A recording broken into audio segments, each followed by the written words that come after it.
Ntar untuk para ojol-ojol molis alias motor listrik yang bayarannya harian berkisar antara 55 sampai ke atas ataupun 50-an ke atas setiap harinya, dan dikendala dari para ojol-ojol molis yang mungkin karena anyep, duitnya kurang, bahkan nunggak atau lain sebagainya, itu juga bisa mengalami gangguan ataupun bisa mempertaruhkan yang namanya akun ojol Anda.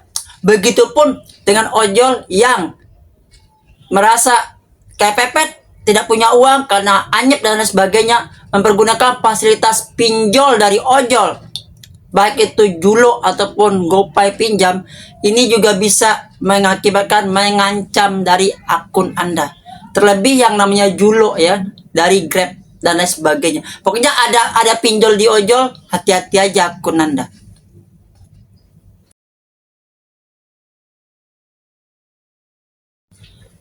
Assalamualaikum warahmatullahi wabarakatuh. Selamat pagi, siang, sore, malam, kapanpun, dimanapun, my friend, my bro, my sis, everyone, every time, everywhere you are, dimanapun Anda berada kali ini. Karena coba lagi untuk membahas tentang masalah ojol yang menggunakan molis ya. Mungkin banyak aspek berapa para ojol ini menggunakan molis. Pertama, mungkin motornya sudah nggak kuat lagi. Yang kedua, motor udah nggak kuat, lalu ke dealer motor untuk ngambil motor baru, tapi rada-rada susah. Karena apa? Sekarang pada dealer motor itu agak susah untuk meng-ACC para ojol, tidak untuk 10 tahun sebelumnya. 2015 sampai 2018 tanpa babi bu lagi itu langsung di-ACC oleh dealer bila Anda untuk mengajukan untuk ojol. Yang ketiga, untuk membeli motor bekas itu kekurang dana atau kurang uang, dan mau nggak mau karena kondisi keuangan nggak ada alias kurang, nggak cukup untuk DP atau beli motor bekas, dan yang untuk kebutuhan sehari-hari, akhirnya mengajuin yang namanya molis alias motor listrik. Yang mana dengan molis ini harus bayar harian dengan sistem sewa. Ada yang sewa milik atau sewa pakai.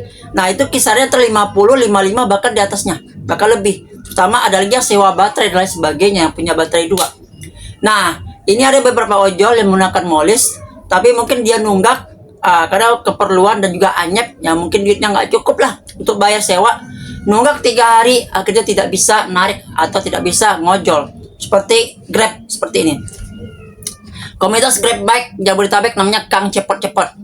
Resiko pakai molis berapa hari ini minus. Info bang dari awal, dari reguler ke molis. Kalau balik ke reguler balikin molis, dipersulit nggak ya? Lama apa enggak ya prosesnya? Kali ada yang pernah. Seperti ini. Anda tidak bisa menerima order sementara. Akun Anda untuk sementara tidak bisa menerima pesanan. Hal ini tadi karena Anda memiliki 3 atau lebih pembayaran Grab rental yang belum dibayarkan. Selesaikan pembayaran untuk mengaktifkan kembali. Jadi harus bayar sudah 3 hari. Nah ini ya. Jadi Anda tidak dapat menerima order sementara. Jadi diblokir semua. Tidak bisa menerima, harus bayar 150.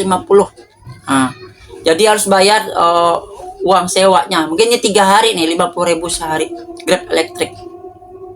Dan apa kata netizen? Pulangin aja bang. Kalau mau balik ke reguler, jangan ke GDC Cakung. GDC mana aja boleh, asal jangan Cakung. Paling bayar tunggakan molis. Sama terakhir beli atribut kapan? Kalau lebih dari 1 tahun wajib beli lagi plus top up 50.000. Prosesnya ribet nggak bang balikin unit? Agak lama kok, akun jawab prosesnya paling lama 1 minggu. Kagak, cuma dicek unitnya. Thank bang infonya. Ini lagi nih. Komentar dari Bang Setu tuh benar. Ya. Gue pakai molis dulu hampir setahun lebih. Sebenarnya cukup karena gue takut proyek Grab sama Astragravia. Alhamdulillah pas gue proses ke reguler nggak lama. Yang penting motor buat ganti ke regulernya udah ready. Dan kalau balikin molis, kalau bisa jangan ada tunggakan. Dulu gue balikin molis ke daerah Jagakarsa, tim penarikan molis lupa nama dan kontaknya, yang gue ikut rumahnya dekat warung apa gitu. Kalau atribut udah baru paling cuma disuruh top up aja, tapi kalau masih jaket lama disuruh beli. Kalau ada tunggakan pas bayar pasti di GDC nggak bisa. Jangan dititip. Gue kasih tahu ya, gak tutornya tapi bayar dulu cepet. Ada yang ngasih tahu tapi dia minta uang, diuangkan infonya. Dan ini yang namanya pinjol Julo ya.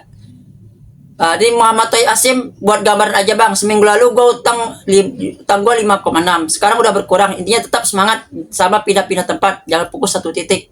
Nih, keterlambatan bayar juluk. Nah, ini dia nih. Tagihannya nominalnya 4.617.435. Ya nih. Nah, ini kalau yang juluk, kalau di Grab modal namanya. Nah, hati-hati aja. Nah, stay kalem bang, nggak usah goyang. Nah ini ya, jadi matikan semuanya. Nah itu ada lagi yang memberikan pencerahan seperti ini, namanya Chandra Putra. Permasalahan ente sama kayak Ane bang. Ane dari reguler, karena ada problem sama motor, akhirnya 2022 pindah ke Molis. Di Molis Ane nggak sanggup, hanya mampu bertahan 3 hari dan akhirnya nggak narik selama 5 hari. Orang kantor hubungin Ane suruh balikin motor. Tapi Ane suruh balik ke orang kantornya yang ambil motornya ke rumah Ane. Dan akun Ane langsung disuspend. Gak pernah Ane urus lagi. Pas Ane urus lagi di tahun 2025 bulan Maret dengan hanya menyelesaikan tunggakan Molis selama 5 hari itu. Setelah Ane bayar langsung ke Mas Pion minta mutasi. Dan langsung deh jadi balik lagi ke reguler. Serius bang, gak ribet ya? Enak, Molis gacor. Molis apa? Maaf pemula. Nah itu. Bicara hal Molis, gue juga pernah pengalaman pakai Molis. Cuma 1 hari. Gue pakai Molis namanya charge dari Rimau. Gue coba sehari doang. Itu gue kena sehari itu 85 men. Kenapa 85? Pertama sewa motornya 45. Karena baterainya 2, satu baterai itu tambah lagi cas 10.000, ini 55. Dan 2 baterai, satu baterai kalau dicas tukar baterai, satu baterai dihargai 15.000. Kapasitasnya 100 kilo. Di 2 baterai 200 kilo. Satu baterai 15.000, jadi 2 baterai 30. Kalau kita nggak mau ribet, langsung ambil baterai yang siap pakai, itu tambah lagi 30. Jadi 55 tambah 30, 85 sehari. Dan andaikan yang untuk baterai ini lebih murah, bisa dicas di kantornya. Jadi itu kita kena cas 5.000 aja. Tapi kita nunggu bisa sejam atau 2 jam. Kalau kita ngecas di rumah, itu baterainya tuh gede 600 watt. Itu sering turun lah ini saklar dan lain sebagainya. Dan itu, tapi beda dengan Molis yang lain seperti Volta, Kimco dan lain sebagainya lah, atau Smart, Tempo dan lainnya. Mungkin baterai swap ya, itu mungkin beda. Dan tergantung dari kondisi masing-masing lah, dapatnya unit apa, Molisnya apa. Tapi menurut gua, kalau kalian ya, kalau punya kalian duit lunas, mendingan kalian beli Molisnya yang lunas saja. Ya, daripada kalian sewa hak milik seperti itu. Coba kalau kalkulasikan berapa total selama 2 tahun, 3 tahun kita nyewa itu berapa. Mendingan beli lunas, ya sekitar 15 juta atau 20 juta beli lunas. Dan kita cuma tinggal ganti-ganti doang. Walaupun kita beli lunas, itu kita tidak ada servis gratis ya. Servis kita harus bayar. Tapi kan nggak selalu motor itu rusak. Nah, jadi sekarang buat Anda, my bro, buat Molis, apakah masih bertahan apa enggak? Nah, itu urusan kalian, itu pilihan hidup ya untuk para ojol-ojol. Ya, ojol Molis ataupun kalian ngojol-ngojol itu ada 2 pilihan. Suka, lakuin, jalanin, nikmatin. Nggak suka, ya tinggalin aja. Oke? Assalamualaikum warahmatullahi wabarakatuh. Salam satu aspal. Adios amigos and ciao.